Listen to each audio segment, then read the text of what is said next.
There are moments in life when fear takes over so powerfully that it feels like we are drowning. It can happen in many ways. Maybe it's the night before an important decision and you cannot sleep because of the unknown. Maybe it's a doctor's office where you hear news that changes everything. Maybe it's the feeling of losing control over something you care deeply about. In those moments, our hearts race, our minds spin, and we wonder if we will ever feel safe again. Fear has a way of making the world seem darker, louder, and more dangerous than it really is. 2,000 years ago, a small group of men found themselves in exactly that kind of situation. They were not facing a medical diagnosis or a financial crisis, but they were facing something that felt just as overwhelming. They were trapped in a storm, fighting for their lives, and they were terrified. And in the middle of that storm, they witnessed something that would change their understanding of fear, faith, and peace forever. It had been a long day for Jesus and his disciples. From morning until evening, Jesus had been teaching beside the Sea of Galilee. Crowds had gathered by the hundreds, maybe thousands, pressing in to hear his words. He had told stories about faith, about God's kingdom, about love and forgiveness. By the time the sun began to set, he was exhausted. So he turned to his disciples and said, "Let us go over to the other side." They climbed into a boat and pushed off from the shore. Other small boats followed them as they sailed into the fading light. The first part of the journey was peaceful. The water was calm, the breeze gentle. The disciples probably talked quietly among themselves, glad for a moment of rest. But the Sea of Galilee is known for sudden and violent storms, and before long the sky began to change. Dark clouds rolled in. The wind grew stronger, and waves began to rise. Within minutes, the calm lake had transformed into a raging sea. The wind howled and roared, whipping the sails and tossing the boat like a toy. Waves crashed over the sides, filling it with water faster than they could bail it out. These men were experienced fishermen. They had spent their lives on these waters and had weathered many storms. But this storm was different. It was stronger, more violent, and it was terrifying. Their skills were useless, their strength was not enough, and fear began to consume them. In the midst of the chaos, someone noticed something unbelievable. Jesus was asleep. In the back of the boat, with waves crashing and the wind screaming, the Son of God lay on a cushion, completely at peace. The disciples could hardly believe it. They were certain they were going to die, and he was sleeping. Desperation overcame them, and they shook him awake. "Teacher," they shouted, "don't you care if we drown?" Their cry was more than just fear. It was frustration, confusion, even accusation. They had seen him heal the sick, cast out demons, and teach with authority. They believed he had power, but in this moment it felt like he didn't care. How could he rest when their lives were in danger? How could he be so calm when their world was falling apart? Jesus stood up. The storm still raged, the waves still crashed, and the wind still roared. But he was not afraid. He looked out over the chaos and spoke just 3 words: "Quiet, be still." Instantly the wind stopped. The waves settled. The sea became as smooth as glass. The silence was so complete it must have felt almost unreal. The disciples stared in awe. A moment ago they had been certain they would die. Now everything was calm. Their fear of the storm was replaced by an even greater fear, a holy, reverent fear of the man standing before them. "Who is this?" they whispered to one another. "Even the wind and the waves obey him." Jesus turned to them and asked a question they would never forget. "Why are you so afraid? Do you still have no faith? He wasn't scolding them. He was inviting them to think deeper. Why had they been so afraid when he was with them?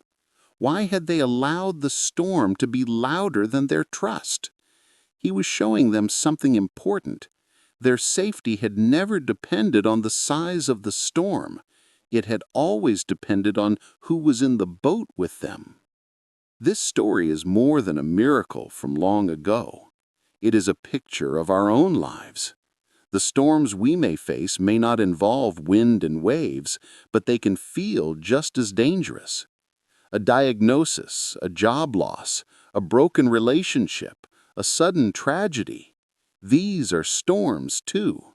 And just like the disciples, we cry out, "Lord, don't you care that I am perishing?" The truth is, storms are a part of life. Jesus never promised us a life without them, but he did promise that he would be with us in them. Sometimes he calms the storm around us, just as he did that night on the Sea of Galilee. Other times he calms the storm within us, giving us peace even when the circumstances don't change. Either way, his presence is our greatest source of peace. Faith does not mean pretending the storm isn't real. The disciples were right to recognize the danger they were in. But faith means believing that the storm is not the final word. Faith says, yes, the waves are high, but my Savior is higher. Yes, the wind is strong, but my God is stronger. Faith remembers that the one who commands the universe is in the boat with us. Think about the storms in your own life. Maybe you're facing financial trouble, and every bill feels like another wave threatening to pull you under. Maybe you're dealing with an illness, and fear creeps in every time you visit the doctor. Maybe you're struggling with anxiety or depression, and the storm isn't outside of you, but inside your own mind. Whatever the storm looks like, the message of this story is the same. You are not alone, and you are not powerless. Jesus is still speaking. He still says, "Quiet, be still." And when he does, things change. Sometimes the situation changes. Other times we change. Our fear gives way to trust. Our panic gives way to peace. We begin to realize that peace is not the absence of storms. Peace is the presence of Christ in the middle of them. There is something deeply comforting about the image of Jesus asleep during the storm. It reminds us that nothing surprises him, nothing overwhelms him. The things that terrify us do not terrify him. The chaos that threatens to destroy us does not disturb his peace. And if he is not panicking, we don't need to panic either. This does not mean that fear is wrong or that we should never feel afraid. Fear is a natural human response. But when fear becomes the loudest voice in the room, we need to remind ourselves of the truth. The one who commands the wind and the waves is on our side. We may feel like we are drowning, but he is never out of control.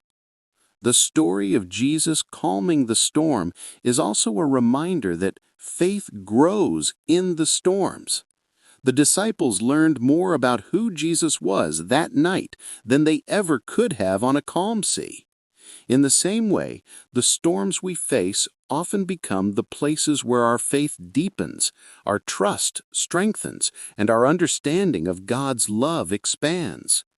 So the next time you find yourself in the middle of a storm, when fear grips your heart and everything feels uncertain, remember that boat on the Sea of Galilee. Remember the disciples, terrified and helpless. Remember the voice that spoke over the chaos and brought peace. And remember that this same Jesus is with you now.